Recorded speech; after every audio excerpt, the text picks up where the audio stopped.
Well, hey there, everyone. It's Mrs. Acero here with another First Chapter Friday.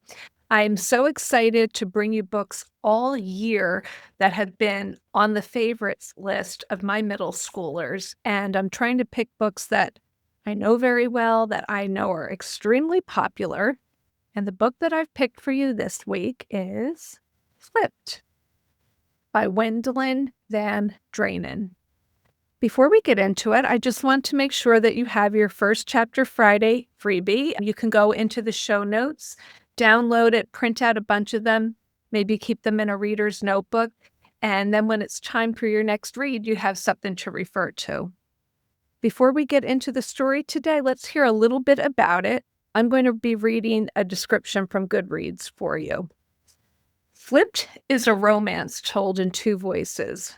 The first time Juli Baker saw Bryce Loski, she flipped. The first time Bryce saw Juli, he ran. That's pretty much the pattern for these two neighbors until the 8th grade when, just as Juli realizing Bryce isn't as wonderful as she thought, Bryce is starting to see that Juli is pretty amazing. How these two teens manage to see beyond the surface of things and come together makes for a comic and wonderful romance. Okay, so this book is a beloved book for sure. It was written in 2001. So for me, that doesn't seem old, but for a lot of the middle schoolers, I'm sure it seems very old. And the first chapter is told in Bryce's voice, and it is called Diving Under. So you see that, we have the narrator here. And what it does is it alternates chapters. So you'll see that chapter 2 is told in Juliana's voice. That kind of alternates back and forth. And I happen to really love books that do that. But let's hear from Bryce, Diving Under. All I've ever wanted is for Juli Baker to leave me alone. For her to back off, just give me some space. It all started the summer before 2nd grade when our moving van pulled into her neighborhood. And since we're now about done with the 8th grade, that, my friend, makes more than half a decade of strategic avoidance and social discomfort. She didn't just barge into my life. She barged and shoved and wedged her way into my life. Did we invite her to get into our moving van and start climbing all over boxes? No, but that's exactly what she did. Taking over and showing off like only Juli Baker can. My dad tried to stop her. Hey, he says, as she's catapulting herself on board, what are you doing? You're getting mud everywhere. So true, too. Her shoes were, caked with the stuff. She didn't hop out, though. Instead, she planted her rear end on the floor and started pushing a big box with her feet. Don't you want some help? She glanced my way. It sure looks like you need it. I didn't like the implication. And even though my dad had been tossing me the same sort of look all week, I could tell he didn't like this girl either. Hey, don't do that, he warned her. There are some really valuable things in that box. Oh, well, how about this one? She scoots over to a box labeled Lennox and looks my way again. We should push it together. No, no, no, my dad says, then pulls her up by the arm. Why don't you run along home? Your mother's probably wondering where you are. This was the beginning of my soon-to-become acute awareness that the girl cannot take a hint of any kind. Does she zip on home like a kid should when they've been invited to leave? No. She says, oh, my mom knows where I am. She said it was fine. Then she points across the street and says, we live right over there. My father looks to where she's pointing and mutters, oh boy. Then he looks at me and winks as he says, Bryce, isn't it time for you to go inside and help your mother? I knew right off that this was a ditch play, and I didn't think about it until later, but ditch wasn't a play I'd run with my dad before. Face it, pulling a ditch is not something discussed with dads. It's like against parental law to tell your kid it's okay to ditch someone, no matter how annoying or muddy they might be. But there he was, putting the play in motion, and man, he didn't have to wink twice. I smiled and said, "Sure thing," then jumped off the liftgate and headed for the new front door. I heard her coming after me, but I couldn't believe it. Maybe it just sounded like she was chasing me. Maybe she was really going the other way. But before I got up the nerve to look, she blasted right past me, grabbing my arm and yanking me along. This was too much. I planted myself and was about to tell her to get lost when the weirdest thing happened. I was making this big windmill motion to break away from her, but somehow on the downswing, my hand wound up tangling into hers. I couldn't believe it. There I was, holding the mud monkey's hand. I tried to shake her off, but she just clamped on tight and yanked me along, saying, "Come on." My mom came out of the house and immediately got the world's sappiest look on her face. "Well, hello," she says to Julie. "Hi." I'm still trying to pull free, but the girl's got me in a death grip. My mom's grinning, looking at her hands and my fiery red face. "And what's your name, honey?" "Juliana Baker. I live right over there," she says, pointing with her unoccupied hand. "Well, I see you've met my son," she says, still grinning away. "Uh-huh." Finally, I break free and do the only manly thing available when you're 7 years old. I dive behind my mother. Mom puts her arms around me and says, "Bryce, honey, why don't you show Juliana around the house?" I flash her help and warning signals with every part of my body, but she's not receiving. Then she shakes me off and says, "Go on." Julie would have tramped right on in if my mother hadn't noticed her shoes and told her to take them off. And after those were off, my mom told her that her dirty socks had to go too. Julie wasn't embarrassed, not a bit. She just peeled them off and left them in a crusty heap on our porch. I didn't exactly give her a tour. I locked myself in the bathroom instead. After about 10 minutes of yelling back at her that no, I wasn't coming out anytime soon, things got quiet out in the hall. Another 10 minutes went by before I got the nerve to peek out the door. No Julie. I snuck out and looked around, and yes, she was gone.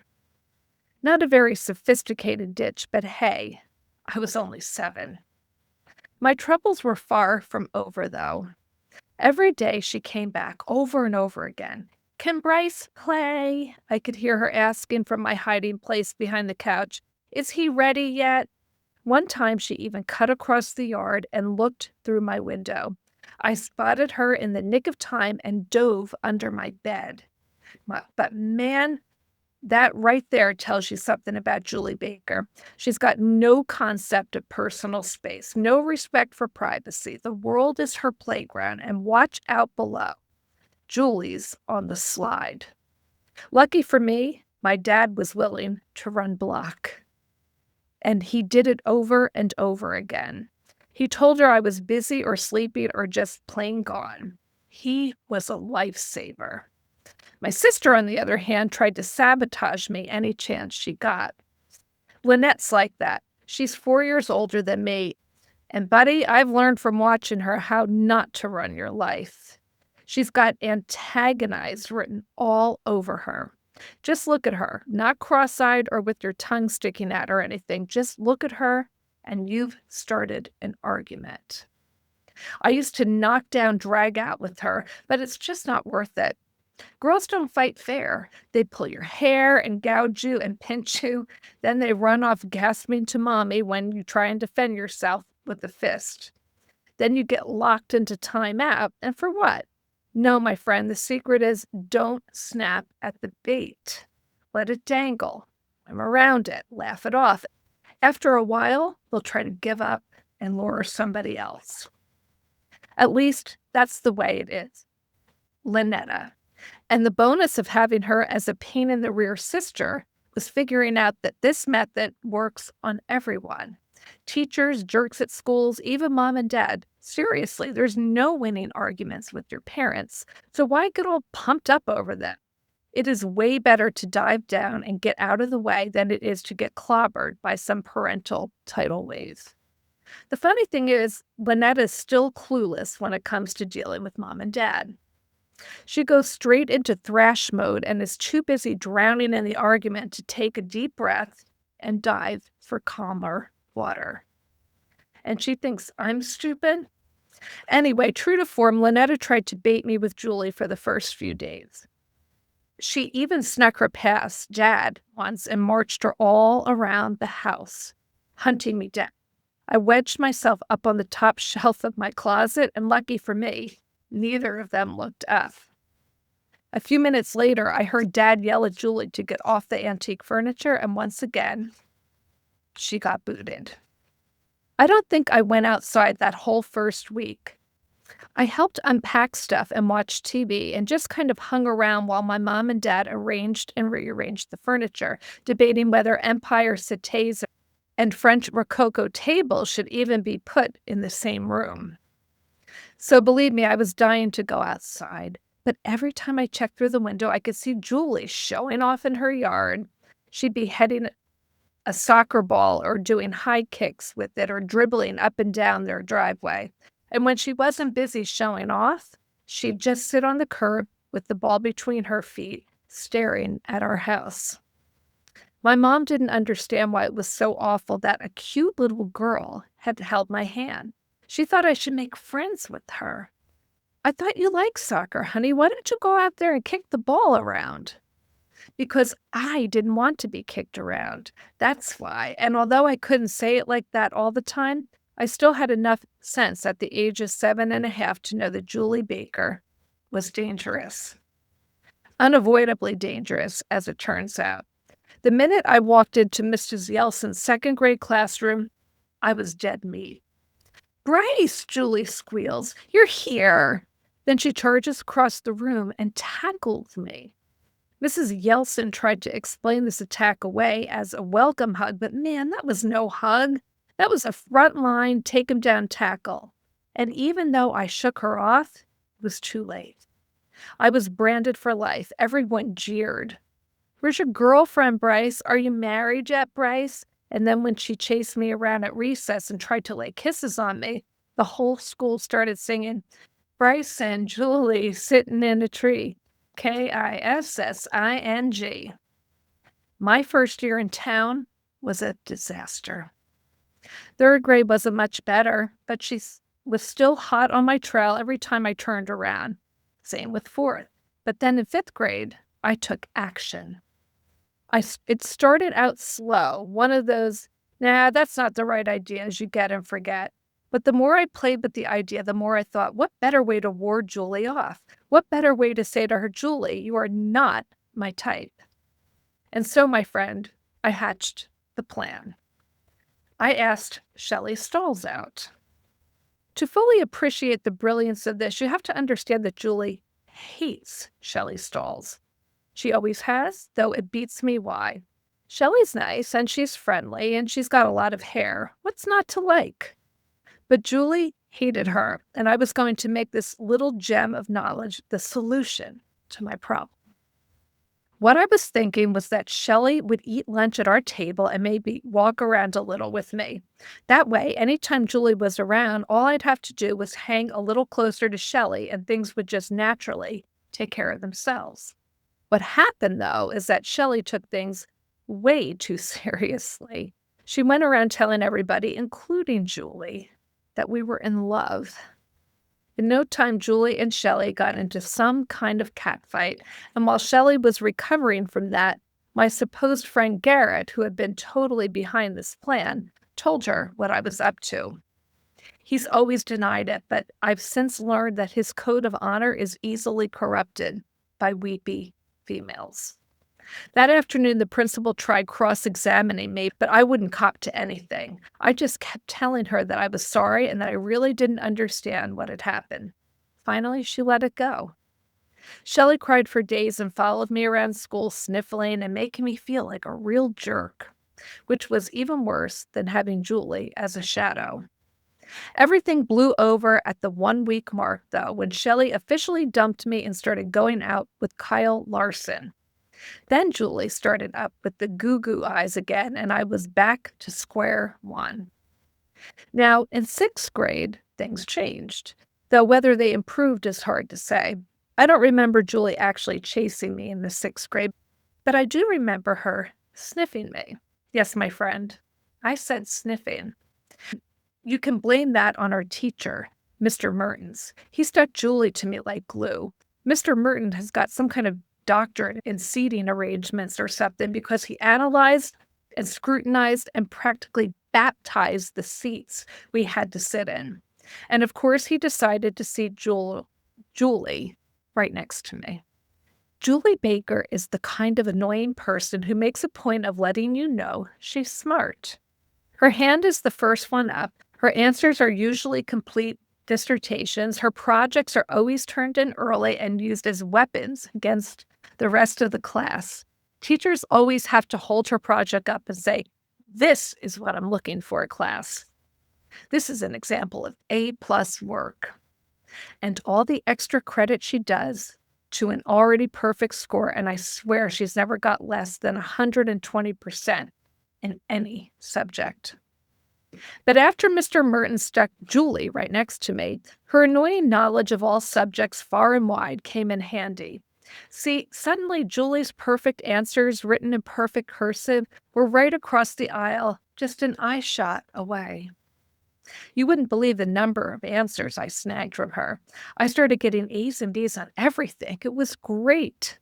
But then Mr. Mertens pulled the shift. He had some new idea, optimizing positional latitude and longitude, and when the dust finally settled, I was sitting right in front of Julie Baker. This is where the sniffing comes in. That maniac started leaning forward and sniffing my hair. She'd edge her nose practically up to my scalp and sniff it away. I tried elbowing and back kicking. I tried scooting my chair way forward or putting my backpack between me and the seat. Nothing helped. She'd just scoot up to or lean over a little farther and sniff, sniff, sniff. I finally asked Mr. Mertens to move me, but he wouldn't do it. Something about not wanting to disturb the delicate balance of educational energies. Whatever, I was stuck with her sniffing, and since I couldn't see her perfectly penned answers anymore, my grades took a dive, especially in spell. Then one time during the test, Julie's in the middle of sniffing my hair when she notices that I've blown a spelling word, a lot of words. Suddenly, the sniffling stops and the whispering starts. At first, I couldn't believe it. Julie Baker's cheating? But sure enough, she was spelling words for me right in my ear. Julie had always been sly about sniffing, which really bugged me because no one ever noticed her doing it. But she was just as sly about giving me answers, which was okay by me. The bad thing about it was that I started counting on her spelling in my ear. I mean, why study when you don't have to, right? But after a while, taking all those answers made me feel sort of indebted to her. How can you tell someone to bug off or quit sniffing you when you owe them? It's, wrong. So I spent 6th grade somewhere between uncomfortable and unhappy. But I kept thinking that next year, things would be different. We'd be in junior high, a big school, and different classes. It would be a world with too many people to worry about, ever seeing Julie Baker again. It was finally going to be over. Spoiler alert, it's not going to be over. That was only chapter 1. You will hear from Julie next if you pick up the book. You will be in for some great teenage drama with this story, and I know you will love it. So I'm so glad that you joined me today. If you have any titles that you would like to see featured on my channel, I would love it if you would drop a note for me in the comments section, and I'll do my best to get to it. Also, make sure that you hit that subscribe button because I come out with new First Chapter Fridays all the time, and I also have a lot of free reading and writing and poetry lessons on my channel as well. So I will look forward to seeing you next time, and until then, happy reading.